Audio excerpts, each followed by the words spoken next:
5 का SST means social studies का chapter 1 का ये नोट्स है। नोट्स मतलब इसमें आप देख सकते हैं कि जब आपका पहला चैप्टर द ग्लोब, इसको शॉर्टकट तरीके से समझाया गया है कि इसमें किसी बुक में द ग्लोब हो सकता है या किसी बुक में लैटिट्यूड और लैंगिट्यूड्स है, लेकिन जो CBSE जो टॉपिक प्रिस्क्राइब किया हुआ है NCERT बुक का वो है द ग्लोब। ग्लोब में क्या करना है, स्टडी ऑफ ग्लोब। इस चैप्टर में हमको क्या समझना है कि ग्लोब है क्या।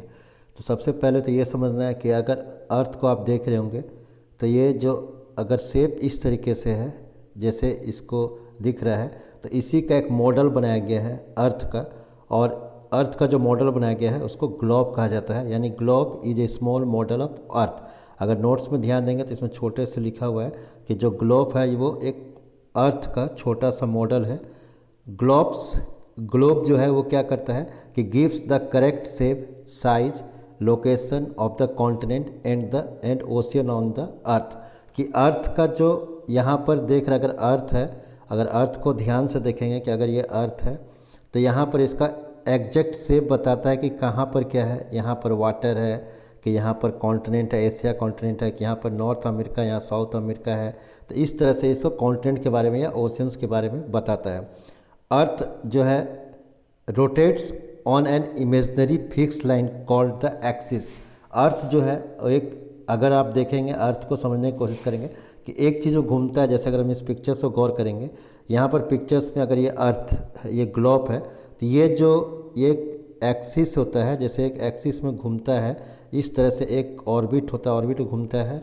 तो यहाँ पर अगर देख रहे होंगे तो इसको यहाँ जो ये ग्लोब है, ये ग्लोब में इसको दिखाया गया कि ये एक्सिस के रूप में है। तो इसी को एक इमेजनरी लाइन है, तो एक इमेजनरी लाइन से इसी को यहाँ पर कहा जा रहा है कि earth rotates on an imaginary fixed line called the axis and it has two end points, की दो एंड पॉइंट्स है, नॉर्थ पोल साउथ पोल। अगर इसमें गौर करेंगे यहाँ पर, तो इसमें अगर इस जगह पर देख रहे होंगे यहाँ पर, तो इसको हम लोग नॉर्थ पोल कहते हैं। यहाँ पर NP है नॉर्थ पोल, और यहाँ पर है जो साउथ पोल है। ये इसलिए इसको 90 डिग्री S कहा जाता है और 90 डिग्री नॉर्थ कहा जाता है। ये नॉर्थ पोल, ये पॉइंट जो हो गया और ये पॉइंट, तो ये दोनों जो है जो इसी से, तो इसको एक्सिस कहा जाता है, जिसका दो एंड पॉइंट है एक्सिस को, कि जहाँ ये एक इमेजनरी लाइन है, ये एक्सिस कहलाएगा ग्लोब में। तो इसको समझना होगा। तो इसी चीज़ को दिया गया है कि द ग्लोब गिव्स द, ये तो हो गया। फिर इसको कि the earth rotates on an imaginary fix line called the axis, it has two end points, north pole south pole. अब यहाँ पर अगर देखेंगे कि यहाँ लिखा हुआ है कि the earth is also divided into two equal parts. अगर अर्थ को देख रहेंगे, ग्लोब है, तो इसको यहाँ पर ये जो एक यहाँ बीच में देख रहे हैं, यहाँ से ये इसको इक्वेटर कहते हैं, इसको 0 डिग्री कहते हैं। तो अर्थ जो है, ये जो इस ग्लोब को अगर देख रहे हैं, ये ग्लोब है, यह जो ग्लोब जो अर्थ है, ये जो स्मॉल मॉडल है ये ग्लोब है, और ये अर्थ का इसको दो भाग में बांट रहा है। ये 0 डिग्री जो इसको आप कहते हैं इमेजनरी लाइन है, और ऊपर का एक्चुअली हम लोग क्या कहते हैं कि अर्थ जो है स्फीयर है।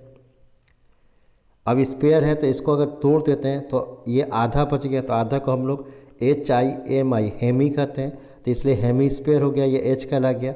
यानी यहाँ देख रहे हैं ये स्फीयर शेप है, स्फीयर का आधा हाफ यानी हेमिस्फीयर हो गया, तो यहाँ भी हेमिस्फीयर हो गया। तो ये नॉर्थ साइड में है तो नॉर्दर्न हेमिस्फीयर, ये साउथ साइड में है तो साउदर्न हेमिस्फीयर। तो ये जो अब इसी चीज़ को यहाँ पर डिस्क्राइब किया कि अगर इस नोट्स इस लाइन में देखेंगे कि the earth is also divided into two equal parts by an imaginary line at the centre as an east west line. अगर इसको ईस्ट वेस्ट लाइन क्यों कहा जाता है, अगर यहाँ समझिएगा तो यहाँ पर अगर आप मैप देखिएगा तो यहाँ पर ईस्ट होता है और यहाँ पर वेस्ट होता है, तो इसलिए ये जो लाइन है ईस्ट वेस्ट लाइन, तो इसको इसी में समझाया गया है, इसको लिखा गया है कि the earth is also divided into two equal parts by an imaginary line at the centre as an east west line, this imaginary line called the equator, कि इसको हम लोग इक्वेटर कहते हैं। Equator is also called the 0 degree latitude. Equator को जो अगर हम लोग कहते हैं तो इसको 0 डिग्री लैटिट्यूड भी कहते हैं। अब लैटिट्यूड जो एक चीज़ समझना होगा, तो यहाँ और through equator earth is divided into northern hemisphere and southern hemisphere. यानी अभी तक जो पढ़ाई हुआ है इसको आप समझने की कोशिश करिएगा। तो अगर आप जब ग्लोब देखिएगा तो ये हम लोग इसी के बारे में पढ़ रहे हैं, ग्लोब के बारे में, कि द ग्लोब, ग्लोब क्या है, ये स्मॉल मॉडल है अर्थ का, तो globe is the small model of the अर्थ। अब इसमें जो सेकंड मेन पॉइंट है कि यहाँ पर एक इमेजनरी लाइन है, there is an imaginary line and there earth rotates, तो इसको कहते हैं, अरे and it is known as the axis, and axis has the 2 end point, ऊपर वाला को नॉर्थ पोल कहते हैं और नीचे में जो दिया रहता है उसको 2 एंड पॉइंट्स होता है साउथ पोल कहते हैं। तो यहाँ पर इसी को अभी हम लोग देखें, अभी यहाँ पर देखते हैं कि एक बीच में लैटिट्यूड होता है। अब एक चीज़ समझना होगा कि लैटिट्यूड है क्या चीज़, इसको बहुत इंपॉर्टेंट है कि इसको हम लोग कहते हैं लैटिट्यूड। जैसे अगर इस बुक में नाम भी दिखा रहे होंगे कि इसको लैटिट्यूड भी कहा जाता है, और इसको दूसरा नाम जो है पैरेलल कहा जाता है। पैरेलल क्यों कहा जाता है इसको भी समझिए, लैटिट्यूड और पैरेलल। तो ये तो पहले इक्वेटर हो गया, बीच में काटता है 0 डिग्री। अब इसी के इक्वल पार्ट में अगर आप देखेंगे, इस जो ये जो एक्सिस है जो यहाँ से यहाँ तक दिया हुआ है, इसमें अगर आप ग्लोब लेंगे, ग्लोब को ठीक से गौर करेंगे तो यहाँ पर आप देखेंगे कि यहाँ पर जो इसमें गौर करेंगे, ये जो ग्लोब है यहाँ पर आप अगर गौर से करेंगे तो यहाँ पर डिग्री दिया हुआ है, यहाँ लिखा होगा 0 डिग्री। इसमें इस जो प्लेट है इसका थोड़ा सा रड टाइप का है, 0 डिग्री लिखेंगे, फिर वहाँ पर लिखा होगा 10 डिग्री, फिर 20 लिखा होगा, 30 लिखा होगा, इस तरह से आते आते 40, 50, 60, 70, 80, और ये जो नॉर्थ पोल है यहाँ पर लिखा होगा 90 डिग्री, 90 डिग्री लिखा होगा। उसी तरह से नीचे फिर 10 डिग्री, तो ये सब जो हो गया नॉर्थ हो गया, ये सब नॉर्थ हो गया, 10 degree north, 20 degree north, 30 degree north, और यहाँ पर फिर 10 degree south, 20 degree southern, 30 degree southern, और यहाँ पर आकर 90 डिग्री साउदर्न। तो ये जो आप देख रहे हैं ये अर्थ में समझना होगा, ये चीज़ है। और इसको ये देखिए 10 डिग्री है तो ये एक पैरेलल किसको कहते हैं, तो अगर एक ही जैसा लाइन दूसरा लाइन पे एक इक्वल डिस्टेंस, अगर इक्वल डिस्टेंस में खींचा क्या है तो उसको पैरेलल कहते हैं। इसलिए इसका नाम लैटिट्यूड, लैटिट्यूड मैंने लेटा हुआ है, और पैरेलल इक्वल डिस्टेंस, दोनों अगर इक्वल डिस्टेंस है और एक हर जगह यहाँ भी इतना ही डिस्टेंस है, यहाँ भी इतना डिस्टेंस है, तो ये लाइन सब पैरेलल्स कहा जाएगा। इसलिए इसको लैटिट्यूड भी कहते हैं और पैरेलल्स भी कहते हैं। तो ये हो गया ग्लोब का, यहाँ पर अभी तक आपने पढ़ा। अब इसके बाद इसको आप लोग आगे पढ़ते हैं कि पैरेलल और लैटिट्यूड इसको कहते क्या है। तो पैरेलल लैटिट्यूड क्या चीज़ है जिसको पैरेलल लैटिट्यूड भी कहता है, आर इमेजिनरी हॉरिजेंटल लाइंस। अब इसको समझिए, हॉरिजेंटल किसको कहते हैं, तो हॉरिजेंटल यही चीज़ हो गया कि इक्वल डिस्टेंस, यहाँ 0 डिग्री हो गया, फिर यहाँ पर 10 डिग्री नॉर्थ हो गया, 10 डिग्री नॉर्थ हो गया, फिर यहाँ पर अगर आएंगे तो 10 डिग्री साउथ हो गया। तो ये जो इक्वल डिस्टेंस है पैरेलल इसको कहा जाता है। और अगर सीधा खड़ा रहता है, सीधा सीधा रहता है तो इसको वर्टिकल कहा जाता है, या फिर सीधा ऐसे से ऐसे नॉर्थ टू साउथ है तो इसको हम लोग मेरिडियन भी कहते हैं, या लॉन्गिट्यूड, लॉन्ग लंबा है इसका नाम है लॉन्गिट्यूड, अगर ऐसे रहा, और इसको मेरिडियन या वर्टिकल। और ऐसे अगर इस तरीके से रहा, अगर जैसे लेटा हुआ रहा, तो अगर इसको जैसे अगर देखते हैं कि इसका लेटा हुआ रहा तो इसको लैटिट्यूड कहते हैं, पैरेलल्स कहते हैं, इसलिए इसको पैरेलल्स कहते हैं, और हॉरिजॉन्टल लाइन भी कहते हैं। तो इसको कहा है, यहाँ लिखा गया है कि पैरेलल और latitude are imaginary horizontal lines that run east west across the globe.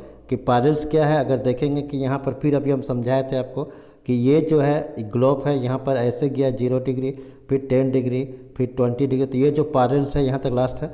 और देयर आर 181 पैरेलल्स। क्यों, कैसे 181 पैरेलल्स हो गया, तो ये जो ग्लोब है, अगर आप ग्लोब को गौर से देखेंगे तो यहाँ पर 0 डिग्री हो गया, फिर यहाँ पर यहाँ से यहाँ गिनते जाएंगे 1 2 3 4 5 6 10 20 30, और जो यहाँ पर नॉर्थ पोल होता है यहाँ पर 90, यानी यहाँ पर नॉर्दर्न साइड में 90, और नीचे फिर 10 से लेकर 20 30 40 नीचे 90 तक आता है, तो यहाँ तक 90 आता है, तो इसको साउदर्न 90, यानी एक 0 डिग्री इक्वेटर प्लस 90 प्लस 90, तो 180 प्लस 1 0 डिग्री है, तो 181 पैरेलल्स है। तो यही लिखा हुआ है कि in all 90 degree in the north, 90 degree जो है नॉर्थ में है, 90 डिग्री साउथ में है, 90 जो लाइन है साउथ में, और एक equator. All parallel are located at equal distance from one other. ये जो दोनों है इक्वल डिस्टेंस है, एक पैरेलल जो है दूसरे पैरेलल से इक्वल डिस्टेंस में है, इसलिए इसको हम लोग कहते हैं इक्वल, जिसको कि पैरेलल्स है या फिर लैटिट्यूड है। Length of the parallels. अब एक चीज़ ये बहुत इंपॉर्टेंट है कि जैसे अगर हम इस ग्लोब में देंगे कि अगर इसका पैरेलल्स का आप नीचे जाएंगे, अगर इस ग्लोब में है तो ये पैरेलल से 0 डिग्री इक्वेटर, ये भी पैरेलल है, तो ये अगर ऊपर चढ़ जाएंगे तो इसका साइज घटते जाएगा। ये जितना लंबा है उतना लंबा ये नहीं होगा, उससे छोटा होगा, उससे छोटा हो जाएगा, तो ये साइज घटते जाएगा, पॉइंट में आ जाएगा, और जैसे जैसे इस पैरेलल्स इक्वेटर से दूर जाएंगे, इसलिए इसको जो इक्वेटर है इसको जो हम लोग लैटिट्यूड या पैरेलल बोलते हैं, ये बड़ा होता है, ये ग्रेट सर्किल होता है, इसको हम लोग 0 डिग्री लैटिट्यूड, इसलिए इसको 0 डिग्री लैटिट्यूड को हम लोग ग्रेट सर्किल भी कहते हैं। ग्रेट सर्किल के सबसे बड़ा सर्किल है, दोनों तरफ से घुमा हुआ है। अब इसको हम लोग इसलिए लिखा हुआ है यहाँ पर कि the length of the parallel keep decreasing from equator towards the poles. Important parallel. अब पैरेलल्स कौन कौन से इंपॉर्टेंट अब समझना है इस लाइन में, जो हम लोग अगर ग्लोब्स को देखेंगे कि इंपॉर्टेंट पैरेलल है कौन कौन, इस ग्लोब को समझने की कोशिश करेगा। तो सबसे पहले एक इम्पॉर्टेंट पैरेलल है 0 डिग्री, जिसको हम लोग इक्वेटर कहते हैं। इसको अच्छा से समझ लीजिएगा, अगर कहीं दिक्कत होगा तो इसको बार बार समझिएगा। इक्वेटर EQUATOR इक्वेटर हो गया। फिर ऊपर में अगर इसके ऊपर चढ़ेंगे तो 23.5 डिग्री नॉर्थ, यानी ये जो 23.5 डिग्री नॉर्थ है इसको नाम है Tropic of Cancer, Tropic of Cancer. तो यहाँ पर उसी तरह से 23 डिग्री साउथ, 23.5 डिग्री साउथ अगर देखेंगे तो इसका नाम है ट्रॉपिक ऑफ कैप्रिकॉर्न। तो यहाँ पर इसको अगर आप गौर से एक एक लाइन से बनाते हैं, 0 डिग्री इक्वेटर, इसका नाम हो गया इम्पोर्टेंट। फिर दूसरा एक लाइन बनाते हैं ये 23.5 डिग्री नॉर्थ, तो इसका नाम है ट्रॉपिक ऑफ कैंसर। और अगर फिर इसका नीचे की ओर जाते हैं, इक्वेटर के नीचे और लाइन आते हैं तो ये 23.5 डिग्री साउथ, साउदर्न साइड में, तो इसका नाम है Tropic of Capricorn, Tropic of Capricorn, माने जिसको हम लोग हिंदी में कहते हैं मकर रेखा, कैप्रिकॉर्न। फिर उसके बाद जाकर अगर हम ऊपर जाते हैं फिर 66 डिग्री नॉर्थ, यहाँ पर अगर जाते हैं 66.5 डिग्री नॉर्थ में कहते हैं, तो इसको हम लोग कहते हैं आर्कटिक सर्किल, आर्कटिक सर्किल ये कहलाता है। इसी तरह से अगर 66 डिग्री साउथ, 66.5 डिग्री साउथ में आता है तो इसका नाम है, इसको अंटार्कटिक क्या कहते हैं, अंटार्कटिक, TAR हो गया, उसका जाके CTIC अंटार्कटिक सर्किल कहते हैं। तो ये चीज़ हो गया इंपॉर्टेंट लाइंस। तो इसी को इंपॉर्टेंट पैरेलल लाइंस, इंपॉर्टेंट जो पैरेलल्स है, Tropic of Cancer 23.5 degree north, 23.5 degree south, 66 degree half degree north और 66.5 degree north, Tropic of Cancer, Capricorn, Arctic Circle and Antarctic circle.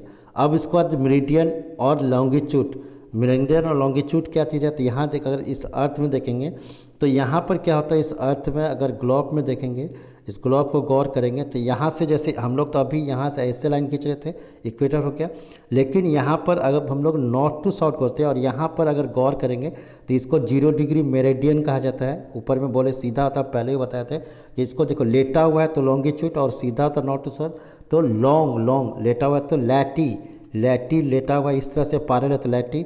और अगर ये माने कि ऊपर से नीचे तक है तो इसको 0 डिग्री ऊपर डिग्री हो गया, तो ये लॉन्गिट्यूड हो गया, और इसको मेरिडियन कहते हैं। इस 0 डिग्री को हम लोग क्या कहते हैं, मेरिडियन। और ये 0 डिग्री प्राइम मेरिडियन कहलाता है कि मुख्य लाइन, जो मुख्य या प्रमुख, जैसे प्रधान लाइन हो गया, प्रधान मेरिडियन हो गया। तो ये वर्टिकल है, पहले बताए थे वर्टिकल है, और आधा सर्किल सेमी सर्किल है। और ये इधर से अब इस साइड जाएगा, अगर इस साइड लाइन होगा तो इसको ईस्ट कहेंगे। जैसे वहाँ जा रहा था कि नॉर्थ साउथ था, तो यहाँ 15 डिग्री से बढ़ता है, 20 डिग्री, फिर 30 डिग्री हो गया, तो 15 degree east, 30 degree east, 45 degree east, 60 degree east. फिर यहाँ पर जाएंगे तो वेस्ट की ओर जा रहे हैं, तो 15 डिग्री वेस्ट, 30 डिग्री वेस्ट। इस तरह से ये जो प्राइम मेरिडियंस लाइन्स है या मेरिडियन और लॉन्गिट्यूड, तो इसी को यहाँ पर हम लोग समझ रहे हैं। जैसे पैरेलल लैटिट्यूड समझे, मेरिडियन और लॉन्गिट्यूड। तो longitude are semi circle imaginary line running from south to the north all around the globe, पूरे में। These are called meridian, meridian में कहलाता है। 360 है तो 360 क्यों है, जैसे ग्लोब्स में देखेंगे तो 360 मेरिडियन है। अगर यहाँ से गौर करेंगे, यहाँ 0 डिग्री हो गया, तो यहाँ से जाएंगे यहाँ पर, यहाँ तो 90 हो गया और इसके पीछे भी 90 आ गया और 90 पीछे, यहाँ भी 90 आगे में और 90 पीछे। तो एक दूसरे को क्रॉप करते हैं, यानी कितना टोटल लाइन है, 90 90 90 90, यानी जोड़ेंगे तो 360 मेरिडियन है। तो 180 डिग्री ईस्ट कहलाता है, ईस्ट तरफ, और 180 डिग्री वेस्ट तरफ। All longitude are of the same length, दोनों का सेम लेंथ होता है सारा। 0 डिग्री मेरिडियन जो है उसको ग्रीनविच कहा जाता है, प्रेम मेरिडियन जैसे हम बताएं। As it passes through the Royal Observatory Greenwich, London में के पास में ग्रीनविच जगह है, तो वहीं से टाइम निश्चित होता है, इसलिए इसको लोग GST कहते हैं, ग्रीनविच स्टैंडर्ड टाइम कहते हैं। पैरेलल मेरिडियन, अब जब पैरेलल देखें, पैरेलल ऐसे मिल रहा है, ऐसे मिल रहा है, और मेरिडियन ऐसे आ रहा है, ऐसे आ रहा है, ऐसे आ रहा है, ऐसे आ रहा है, तो ये जो जगह है इसको हम लोग ग्रिड कहते हैं। क्या कहते हैं, ये जो ऐसे बन गया, ऐसे बन गया, ये सब ग्रिड कहलाता है। वही लिखा हुआ है कि पैरेलल मेरिडियन फॉर्म मैंने बनाना है, all network of lines called the grid, इसको ग्रिड कहलाता है। अब वर्कशीट हम लोग देखेंगे जिसको आपको बनाना है आंसर, तो ये इसको आप पहले आप इसको रोक के थोड़ा सा पॉज करके सारा क्वेश्चन आप लिख लीजिए, इसको समझने की कोशिश करिए। क्वेश्चंस कि यहाँ पर है गिव 1 वर्ड, एक वर्ड देना है।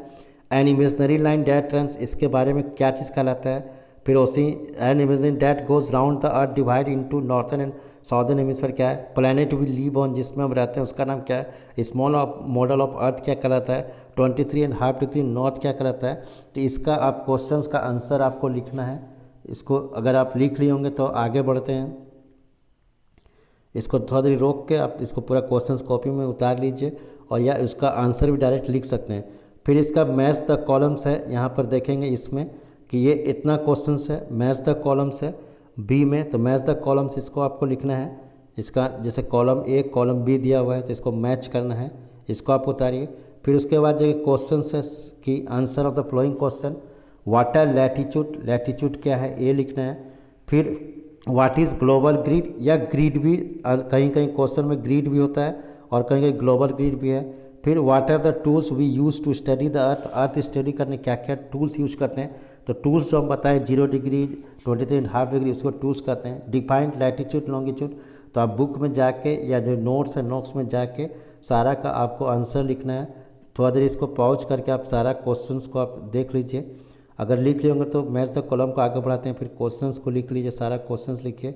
उसका जाके कंप्लीट द सेंटेंसेस है सी और डी कि ग्लोब इज़, तो यहाँ पर एक जैसे सेंटेंस लिखना है, जैसे globe is A small model of the अर्थ, तो इसको पूरा लिखना है। तो इसको क्या कहलाता है, इस तरीके से पूरा क्वेश्चन जो है, what is latitude, what is the global grid, which are the tools we use to study the earth, defined latitude and longitude, which are the some important latitude और लॉन्गिट्यूड, कौन कौन सा इंपॉर्टेंट लैटिट्यूड है, कौन कौन सा longitude है। फिर what is an equator, equator क्या है, what are the features of latitude, latitude या पैरेलल का फीचर्स को क्या है नोट्स में ऑलरेडी दिया हुआ है। फिर डी में complete the sentences, a globe is a dash, second है the equator is an imaginary line, third है latitudes are dash and poles of the Earth are dash. तो इसको आप यहाँ पर लिख लेंगे। फिर उसके बाद जाके मिलते हैं नेक्स्ट वीडियो में। Thank you.